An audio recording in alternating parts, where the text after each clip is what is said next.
This is my test course, so I wouldn't have to show you a real course and real student information. And I have added some sample students. Mr. Adams, who may be one of your students' teachers, is one of my sample students. So we are looking at this course the way it would look to Mr. Adams, who is a student in my test course. So when your student, or Mr. Adams as my student, would go into your class, whether it's English 10B or Modern Literature, they will default automatically to the materials page. On the materials page, they're going to see, first and foremost, a Orientation Spring 2021 folder. So let's click on that and see what's inside. This folder stays right there at the top. It never moves, and it's never going to go anywhere. In this folder, you're going to find all sorts of really great information. You're going to find a welcome letter, which has all sorts of information and answers to questions. You will find the syllabus and classroom expectations. You will find the Spring 2021 Uni Bell schedule. You will also find any and all tech and troubleshooting tips that I get from our wonderful Mrs. Becker.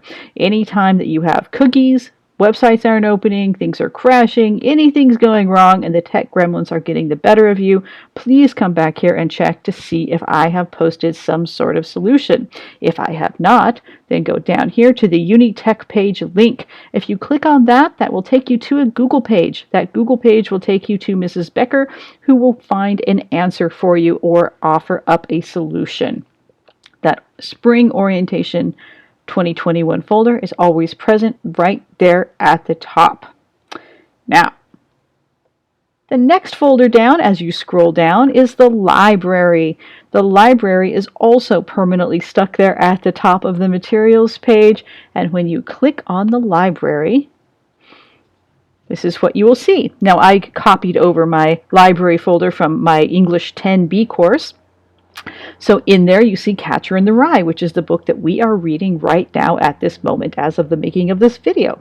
So anything that we are reading in class will always be here in the library. All ebooks, PDFs, if there were any articles that I had required for them to read, short stories, anything else, will be here in the library. Now to access it, all you have to do is click, and it takes just a minute for it to load, so you have to be a little bit patient. But it will appear right here in this box, just like that. There you go, there's your book. Now you can read it here, but you don't have to. What you can do is click over here on this download button, and from there you can load it onto your Chromebook, onto your laptop, onto your computer, or if you pull this up on your phone, you can load this easily onto any Kindle or e-reader app that you might have. I like to do that personally because the Kindle and e-reader apps will help keep your place, like a bookmark, and I find that to be easier than having to scroll through to find where I left off reading. All right, let's go back to our main page here on materials, and I want to show you a little bit about how my class is organized. I break all of my material into weeks, and so for purposes of this demonstration, I've just put week 9 here. This was our most recent week as of the making of this video. You'll see the week number and the dates very clearly here at the top. Now, always remind your students to read the descriptions of the folder. I give a little overview of the assignments that are inside, and I also give the times, the meeting times. So the day and the time for all of our Zoom meetings and class meetings. All right, and if there's any other information that they need, that will be included here in the folder description. Let's click on that folder and take a look. And again, this is exactly what your student sees. We are viewing this as though we are Mr. Adams, who is my sample student here for the purposes of this exercise. All right, the first thing Mr. Adams, my student, would see is in this link up here at the top, the weekly overview video. They get a little video that I make for them to walk them through the week's work. I feel like it helps to have a voice and a face to talk them through what they will be doing for the week. So I encourage all of my students to always watch that. They are under 5 minutes, and so they won't take up much of their time. The next thing they see here is the reading assignment. Now again, I copied this over from my English 10B class, so this is their reading assignment for Catcher in the Rye this week. If you click on this, You'll see it's not an assignment in the sense that it's graded, but it's just a reminder of where they should be in the reading. This week, they should have read Catcher in the Rye, chapters 18 through 20. And I always encourage my students to read ahead if they would like. That's always a wonderful thing. Okay, going back to the main folder here, I have a subfolder called Assignments Due. Now, this is where the work of the week will always be posted. Now, you'll notice the due date. I have Friday as the due date. March 12th, 2021 is the due date for the work in this folder. Now, that being said, I accept any and all late work, with the exception of quizzes. Quizzes are the only thing that I do not accept late. That's it. And those take up a relatively small part of my class, so the bulk of my work can always be submitted late for full credit. The only downside of that is that if you wait too long and you let that work pile up, that can be super stressful to have to turn in a ton of work all at the last minute. So let's just click on this folder and see what we have here for week 9. We have 2 assignments in this folder, you see. We have some study questions. Let's click on this. Here we go. This is what your student would see if they clicked on this. Here are the questions. Here are the instructions. Now, for an assignment like this, your student could type this out in a Word document. They could type this out in the submission box up here when they went to go submit. They could type it into a Google Doc. They could write it out by hand on a piece of paper and take a nice, neat photograph of it to submit. I am not picky in how they submit, just as long as I can see their answers. Now, I will caution you, if your student uses Google Docs, please remind them to make sure their security settings are set so that I can access their document. Most common mistake is that they have their security settings up and I can't see the document. All right, the other assignment they have here this week is a discussion. Every time you see these little bubble icons, that means a discussion. So you click on this, and there is the prompt, right? Now, this particular discussion asks them to look at some more information that I have in another subfolder, which I'll show you here in just a moment. I always ask my students that for full credit, they not only give their post, but they also respond, react, or relate to at least one other posting. And I do that because if we were in a normal classroom in a normal world, they would be having this discussion in class, they would be talking to each other, asking each other questions, and so this is really the only way I can simulate that here in this virtual world. Now, if I was Mr. Adams and I was going to post my comment to this thread, I could click here and I could type my response right there in the box. Or what I could spell it right though, couldn't I? There we go. How's that? That's a little better. Now, or what I could do is click here on this little microphone icon, and you see that's an audio or video recording. If I don't want to type, or maybe I can't type, right? Or I just don't like typing, I can do an audio or a video recording. You can choose either or.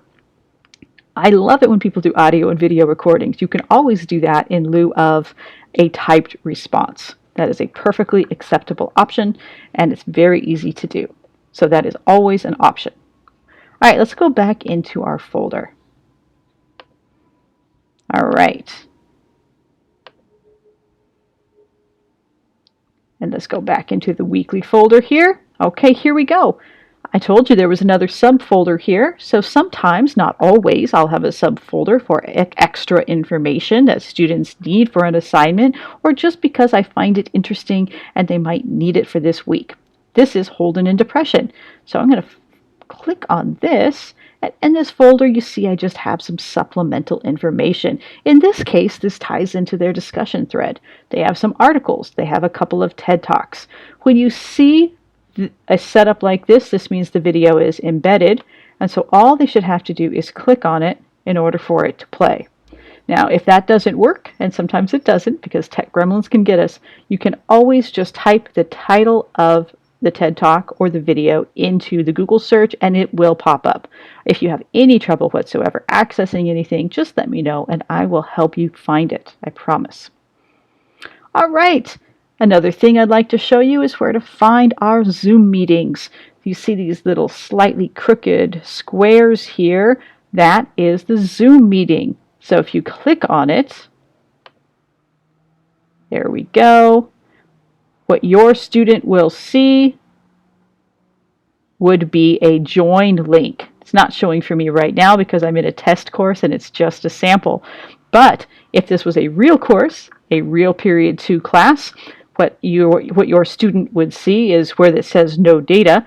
Instead of that, it would just say join right off here to the right, and all your student has to do is hit join.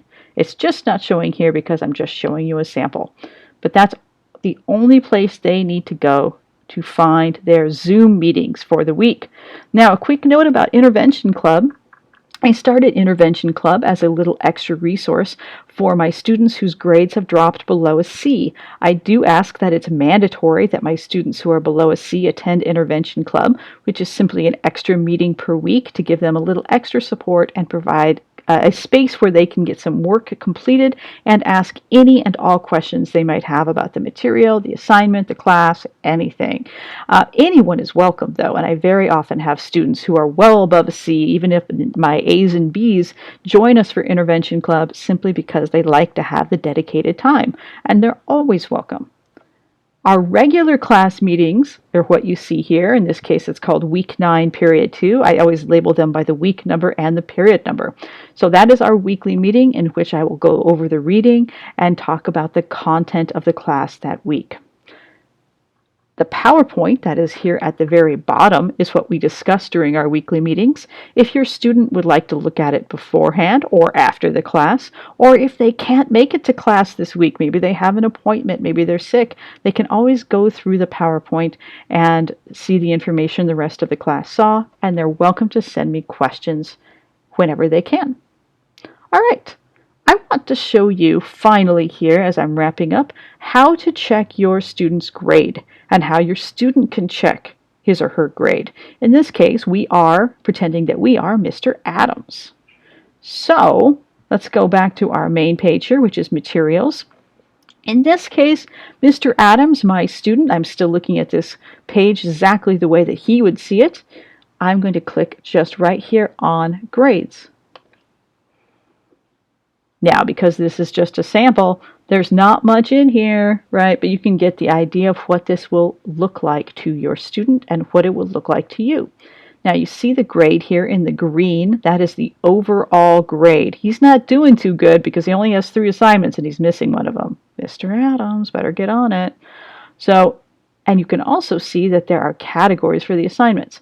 Discussions and homework are my categories here in my sample test course here, but when you look in your student's real course, you will see that there are more. There's participation, there's writing, there might even be quizzes, so you'll see more categories going down. Now, if you're looking at how your student is graded, you can see here in the green, he got 5 out of 5 for this discussion, but he hasn't turned this one in yet, so this one is showing up as a missing with that little orange octagon. Now, because I accept all work late and for full credit, the minute Mr. Adams turns in that assignment, well, the minute I get to grading it, because sometimes there is a little bit of a delay for me to get to the grade, once I get that score recorded, that little octagon goes away, a score goes in here, and that missing goes away, and his grade goes up. Now, his study questions, he didn't get full credit on, so whenever that happens, I do try to leave a note for my students so they know exactly why they didn't get full credit. In this case, you can see I said, make sure to write incomplete sentences.